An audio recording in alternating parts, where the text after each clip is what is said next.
L'apôtre Paul use d'un jeu de mots très audacieux. Lui qui n'a pas connu le péché, il l'a fait péché pour nous, afin que nous devenions par lui la propre sainteté de Dieu. 2 Corinthiens 5, 21. Le jeu de mots porte ici sur le double sens du mot grec péché, à la fois péché et victime d'expiation pour le péché.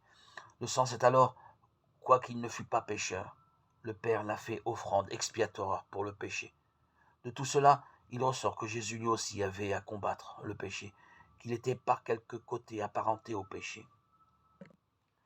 Nous pouvons en déduire que sa prière aussi se situera quelque part à la tangente du péché et de la miséricorde, c'est-à-dire entre nos péchés dont, homme, il portait en lui-même les conséquences et la miséricorde du Père dont il était dans son humanité, la pleine révélation. La prière de Jésus est ainsi tout identifiée à sa tâche de rédempteur. Il est le second Adam, un homme parmi les hommes avec son humanité à lui et avec tous les hommes. Il lui faut retrouver le chemin vers le Père. Ce chemin que le premier Adam a refusé d'ouvrir et qui est barré par l'ange à l'épée de feu, Genèse 3, 24. Jésus à présent va s'y engager le premier. Là où Adam a échoué, lui tentera de briser la barrière.